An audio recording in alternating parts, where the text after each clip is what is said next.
네, 인사이트 브리핑 시간입니다. 오늘은 류용민 캐스터와 함께 트럼프 2기의 쟁점을 좀 짚어보겠습니다. 먼저 트럼프 당선인의 주요 정책 중에 감세 얘기 좀 빼놓을 수가 없는데 구체적으로 어떤 내용입니까? 네, 트럼프 재집권으로 가장 큰 변화를 보일 부분 중 하나로 먼저 법인세 인하, 세금과 관련한 내용이 가장 많이 꼽히는데요. 먼저 법인세 인하 부분을 살펴보면 트럼프 당선인은 내년에 만료되는 감세와 일자리법 TCJA를 연장할 것으로 예상되고 있습니다. TCJA는 트럼프가 2017년 재임 당시 통과시킨 법으로 법인세율을 35%에서 21%로 소득세 최고세율은 39.6%에서 37%로 인하하는 것을 골자로 하고 있는데요. 추가로 트럼프는 유세 과정에서 미국 내 상품을 생산하는 제조업 기업에 대해서는 법인세율을 최고 15%까지 인하하고 팁에 붙는 세금까지 폐지하겠다고 밝히기도 했습니다. 법인세가 낮아지면 기업들의 순이익이 늘어나고 이는 주가 상승으로 이어질 수 있지만 감세를 통한 세수 부족에도 불구하고 사회보장 지출 등 정부 지출 삭감을 고려하지 않고 있어 정부 부채 규모는 큰 폭으로 늘어날 것으로 예상되고 있습니다.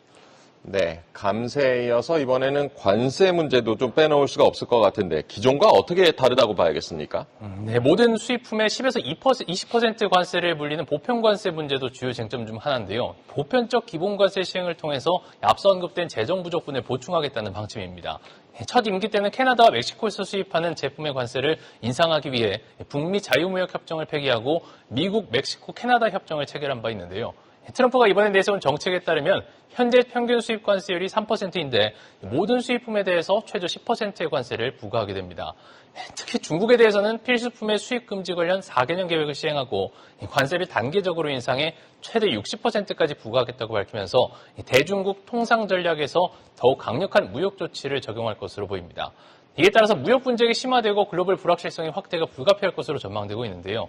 다만 트럼프 2기 출범 이후 관세가 협상의 수단으로 쓰일 가능성을 감안할 시 실효 관세의 상승폭은 기존 공약 대비 제한될 것으로도 예상되고 있습니다.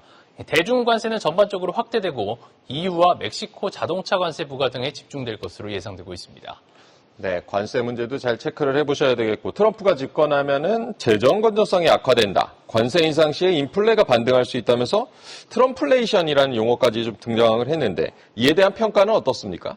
네, 한때 4.5%에 육박했던 미국 국채 10년물 이자율 달러당 1,400원을 찍은 환율을 보면 투자자분들의 마음도 조급해지고 있을 겁니다. 금융시장은 고금리, 강달러 시대 도래를 기정사실화하고 있는 듯한데요. 미국 인구조사국에서도 광범위한 관세가 자동차와 의약품, 식음료, 가구, 가전제품 가격에 영향을 미칠 것으로 전망하고 있습니다.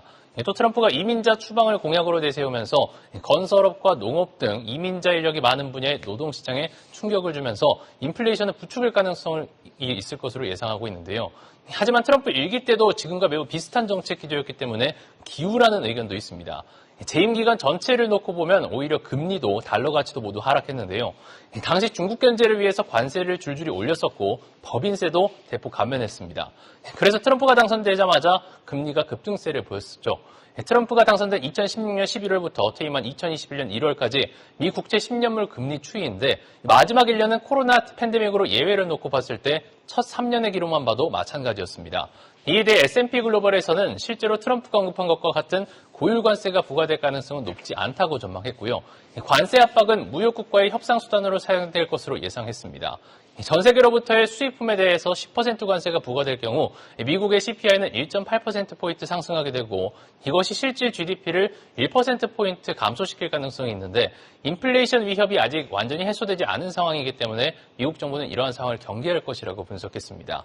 또 미 연은 총재는 인플레이션 관점에서 볼 때 일회성 관세는 모델링하기 꽤 쉽고 장기적으로 인플레이션 영향을 미치지 않을 것이라면서 문제는 보복이라고 밝혔는데요. 한 국가가 관세를 부과하고 다른 나라가 이에 대응하면서 상황이 격화된다면 훨씬 우려스럽고 훨씬 불확실해질 것이라고 경고했습니다.